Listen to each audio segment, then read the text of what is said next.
வணக்கம் நண்பர்களே. நாம் நேற்றைய வீடியோவில் ஒரு மனிதனுக்கு மரணத்தை உருவாக்கக்கூடிய மந்திரங்கள் பற்றியும் அதை தடுப்பதற்கான வழிகள் பற்றியும் பார்த்துருந்தோம். இன்றைக்கி அதோட தொடர்ச்சியாக நாம் சூனியங்கள் அப்படின்றத பற்றி தான் பார்க்க போகிறோம். இந்த சூனியம் அப்படின்றது அந்த வார்த்தையிலே அதற்கான விளக்கங்கள் இருக்குது. ஒருத்தரோட வாழ்க்கையை சூனியமாக்குறது தான் இந்த சூனியத்தோட முக்கியமான வேலையே. இந்த சூனியம் வைக்கிறதுனால என்னென்ன நடக்கும் அப்படின்னா, ஒருத்தங்களோட வாழ்க்கையை நாசமாக்க முடியும், குடும்பத்தை பிரிக்க முடியும், அவங்களோட முன்னேற்றங்களை தடுக்க முடியும். அந்த குடும்பத்தில் ஒற்றுமையாக இருக்காங்கன்னா அந்த ஒற்றுமையை குலைக்க முடியும். கணவன் மனைவி, தாய் தந்தையர், அம்மா அப்பா கூட உள்ள ரிலேஷன்ஷிப் எல்லாத்தையுமே அதனால் தடுக்க முடியும். இந்த சூனியம் ஒரு வீட்டில் இருக்குது அப்படின்னா ஒரு சில அறிகுறிகள் அந்த வீட்டில் இருக்கும். இப்போ நமக்கு யாராவது வச்சுருக்காங்கன்னா நிச்சயமாக நம்மளால் அதை உணர முடியாது.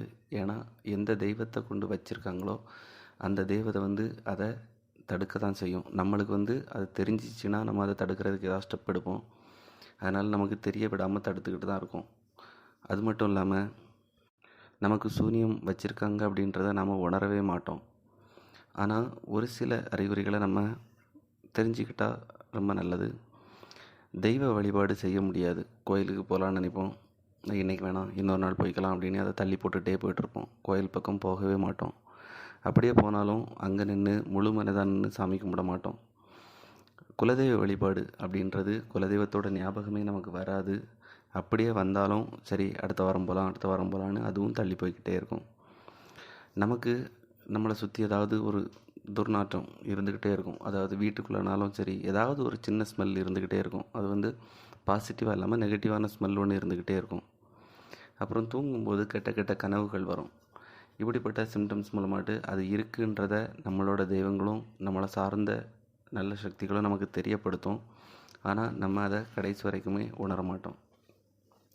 இப்போ இப்படிப்பட்ட அறிகுறிகள்லாம் எனக்கு இருக்குது, ஒருவேளை எனக்கு சூனியம் இருக்குமோ அப்படின்னு ஒரு சந்தேகம் இருந்துச்சுன்னா உங்கள் வீட்டில் இருக்கக்கூடிய பூஜை அறைக்கு போங்க. அந்த இதில் உங்கள் குலதெய்வத்தை வேண்டிக்கோங்க, உங்கள் இஷ்ட தெய்வத்தை வேண்டிக்கோங்க. எல்லாத்தையும் வேண்டிட்டு பூஜை அறையில் ஒரு கற்பூரத்தை ஏற்றி வைங்க. அந்த கற்பூரத்துக்கு முன்னாடி வெத்தலை, பாக்கு, பழம் எல்லாம் வச்சுக்கோங்க. வச்சுட்டு நல்லா ஆசனம் போட்டு உட்காந்துக்கோங்க. உட்காந்துட்டு தரையில் உட்காராதீங்க, ஒரு விரிப்பு ஏதாவது போட்டு அதுக்கு மேலே உட்காருங்க. உட்காந்துட்டு இப்போ நாம் சொல்கிற மந்திரத்தை ஒரு 1008 உரு வச்சு ஒரு 3 நாள் கண்டினியூவாக இது நம்மளால் பண்ண முடியும். ஏன்னா இது எந்த விதமான பொருள் செலவும் இல்லாத ஒரு விஷயம், எளிமையாக எல்லாருமே பண்ணக்கூடிய ஒரு விஷயம். இதை நம்ம பண்ணிட்டு வர்றதுனால நமக்கு எந்த விதமான சூனியங்கள் இருந்தாலும் அது அத்தனையுமே நம்ம வீட்டு பக்கமே வராது, அந்த மாதிரி தெரிச்சு ஓடிடும். இப்போ அந்த இதை விரட்டி விட்டுறதுனால நம்ம வாழ்க்கை நல்ல முறையில் அமையும். நம்ம குடும்ப ஒற்றுமை எல்லா விஷயங்களுமே, நம்மளோட முன்னேற்றம், தொழில் முன்னேற்றம், வியாபார விஷயம் எல்லாமே நல்லபடியாக இருக்கும். நம்ம வேலை விஷயங்கள் எல்லாமே நல்லபடியாக செட்டில் ஆகும். அதனால் தயவு செஞ்சு யாருக்காவது இந்த மாதிரி அறிகுறிகள் இருந்தால் கண்டிப்பாக இந்த மந்திரத்தை ஃபாலோ பண்ணுங்கள். இப்போது இந்த மந்திரம் என்ன அப்படின்றத பார்க்கலாம். ஓம் பர்ஹினை சரபனை தேகு தேகு கிங் ரங் சித்ரரூபி சிங் பரிபாலினி லங் ரங் வாங்கு வாங்கு வாங்கு உருளு உருளு கோரோ தகனி தித்திர திகனிர ரிட்டா ஓடு ஓடு உங் உங் யங் யங் ஸ்வாஹா. இன்னொரு வாட்டி இந்த மந்திரத்தை பார்க்கலாம். ஓம் பர்ஹினை சரபனை தேகு தேகு கிங்ரங் சித்ரரூபி சிங் பரிபாலினி லங் ரங் வாங்கு வாங்கு வாங்கு உருளு உருளு கோரோதகனி தித்திர திகனிர ரிட்டா ஓடு ஓடு உங் உங் யங் யங் ஸ்வாஹா.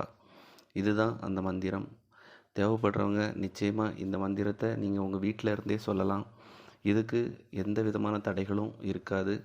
ஒருவேளை உங்கள் வீட்டில் இந்த சூனியங்கள் இருக்குது அப்படின்னா நிச்சயமாக அதை அந்த டைமில் உங்களை தடுக்க முயற்சி பண்ணும். அதனால் இந்த மந்திரத்தை உபயோகிக்கிறதுக்கு முன்னாடியும் நிச்சயமாக உடல்கட்டு மந்திரத்தை பிரயோகம் பண்ணுங்கள். உடல்கட்டு மந்திரன்றது நம்மளை எப்போவுமே பாதுகாக்கக்கூடிய ஒரு மந்திரம், நம்மளோட ஆறாவை வலுப்படுத்தும். அதனால் நிச்சயமாக உடல்கட்டு மந்திரத்தை பிரயோகப்படுத்திட்டு அப்புறமாட்டு நீங்கள் இந்த மந்திரத்தை யூஸ் பண்ணி உங்களோட பிரச்சனைகளை சால்வ் பண்ணிக்கலாம்.